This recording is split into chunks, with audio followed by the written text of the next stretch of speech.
Assalamualaikum warahmatullahi wabarakatuh. Di kesempatan kali ini, kita akan coba bedah tuntas tata cara sholat Nabi Shallallahu Alaihi Wasallam dari awal takbir sampai salam. Kita akan pakai panduan yang ringkas dan praktis berdasarkan karya Dr. Abdullah Al-Jibrin supaya kita bisa fokus bareng-bareng menyempurnakan ibadah kita. Nah, pertanyaan ini mungkin bikin kita berhenti sejenak ya. Tapi ini penting banget. Tujuan kita di sini bukan buat saling menilai, tapi buat sama-sama belajar. Gimana caranya biar setiap gerakan, setiap bacaan dalam sholat kita itu pas, sesuai dengan apa yang diajarkan oleh Rasulullah SAW. Oke, kita masuk ke bagian pertama, fondasi sholat yang sah. Jadi, sebelum kita bahas gerakannya satu persatu, kita harus paham dulu dasarnya. Apa sih yang bikin sholat kita itu diterima atau sah? Jawabannya ada di 3 konsep ini, rukun, wajib, dan syarat. Kita mulai dari yang paling dasar, paling krusial, rukun. Gampangnya bayangin rukun ini kayak tiang-tiang utama sebuah rumah. Kalau ada satu aja tiang yang nggak ada, entah itu sengaja dibuang atau lupa dipasang, rumahnya pasti ambruk kan? Nah, sama kayak sholat. Ketinggalan satu rukun, otomatis sholatnya batal dan wajib diulang dari awal. Nggak ada tawar-menawar. Oke, selanjutnya ada wajib. Ini levelnya satu tingkat di bawah rukun. Gimana kalau kita meninggalkan amalan wajib karena lupa? Tenang dulu, sholatnya masih sah. Tapi ada tapinya. Kita wajib menambalnya dengan sujud sahwi, yaitu 2 kali sujud tambahan sebelum salam buat menutupi kekurangan tadi. Jadi biar jelas banget ya bedanya. Kalau rukun itu ditinggalkan, sholatnya nggak sah. Titik. Harus diulang. Sementara kalau wajib yang ditinggalkan karena lupa, sholatnya tetap sah. Tapi harus ditutup dengan sujud sahwi. Memahami beda antara keduanya ini, wah ini kunci banget buat tahu sah atau tidaknya ibadah utama kita. Bagian 2, gerakan rakaat pertama. Oke, teorinya udah cukup. Sekarang kita masuk ke bagian praktiknya. Langkah demi langkah, kita mulai dari gerakan di rakaat pertama. Semuanya berawal dari sini. 1, menghadap kiblat, luruskan badan kita, dan yang paling penting, luruskan niat di dalam hati. Ingat ya, niat itu di hati, nggak perlu diucapkan. 2, angkat tangan sambil mengucap Allahu Akbar. Ini gerbang masuk sholat kita. 3, setelah itu kita baca doa pembuka atau yang biasa kita sebut doa istiftah. Nah, ini salah satu contoh doa istiftah yang insya Allah pendek dan mudah dihafal. Sebenarnya ada beberapa versi doa istiftah yang dibaca Nabi Shallallahu Alaihi Wasallam di waktu yang berbeda. Ini menunjukkan betapa luasnya syariat Islam. Jadi kita bisa pilih mana yang paling mudah dan kita hafal. Langkah berikutnya, kita baca surat Al-Fatihah. Ini rukun sholat ya, jadi nggak boleh ketinggalan. Selesai Al-Fatihah, kita ruku. Dan tolong perhatikan poin ke-6, tumak-ninah. Apa itu? Artinya tenang, nggak terburu-buru.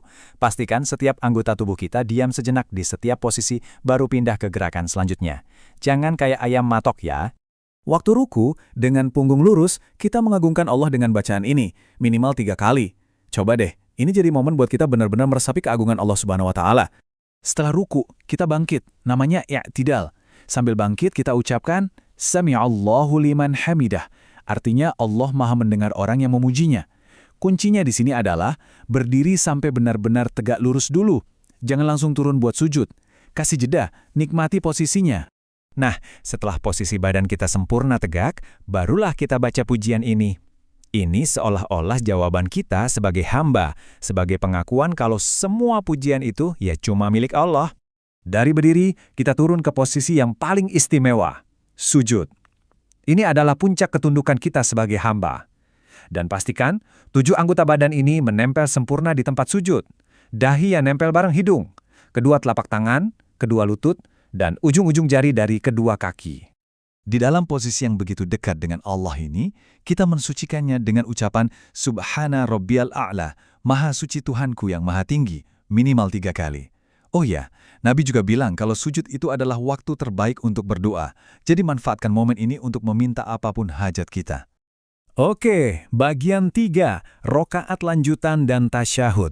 Rokaat pertama udah beres, sekarang gimana dengan rokaat-rokaat selanjutnya, termasuk posisi duduk tasyahud? Yuk kita bahas.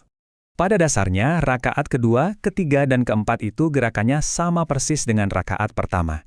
Bedanya biasanya lebih ringkas. Kita nggak perlu lagi baca doa istiftah, dan untuk rakaat ketiga dan keempat di sholat yang 4 rakaat, cukup baca Al-Fatihah saja.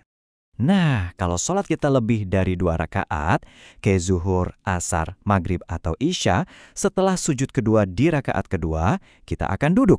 Ini namanya tasyahud awal. Sambil baca doa ini, posisi duduk kita namanya iftirosh. Kita duduk di atas telapak kaki kiri dan telapak kaki kanan ditegakkan.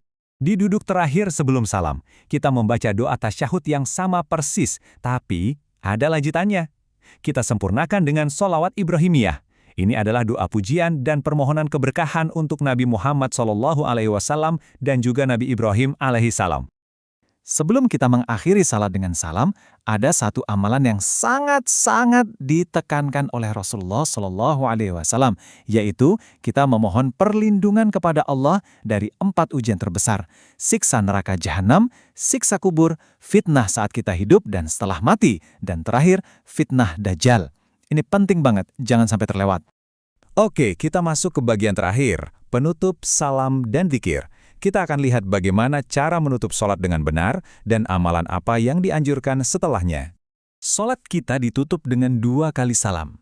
Pertama, kita menoleh ke kanan, sampai pipi kanan kita bisa dilihat sama orang di belakang sambil mengucap, Assalamualaikum warahmatullah. Lalu, lakukan hal yang sama ke arah kiri. Dan begitu selesai, hal pertama yang dicontohkan Nabi adalah beristighfar, minta ampun kepada Allah sebanyak 3 kali. Angka 33. Angka ini jadi simbol sebuah amalan yang sangat ringan tapi pahalanya luar biasa. Setelah sholat, kita sangat dianjurkan untuk berzikir membaca Subhanallah, Alhamdulillah, dan Allahu Akbar masing-masing sebanyak 33 kali. Simpel tapi dahsyat. Selain sholat wajib, ada investasi akhirat yang luar biasa, yaitu 12 rakaat sholat sunnah rawatib. Ini sholat sunnah yang mengiringi sholat 5 waktu. Apa ganjarannya? Siapa yang rutin menjaganya akan dibangunkan sebuah rumah di surga. Masya Allah. Dan kita tutup pembahasan kita dengan rangkuman super praktis ini. Di kiri ada 14 rukun sholat, ini nggak bisa ditawar, wajib ada. Di kanan, 8 wajib sholat yang kalau kita lupa masih bisa ditambal dengan sujud sahwi. Jadi apa intinya? Ini adalah semacam peta atau blueprint buat kita untuk memastikan sholat kita bukan lagi sekedar rutinitas, tapi benar-benar sempurna.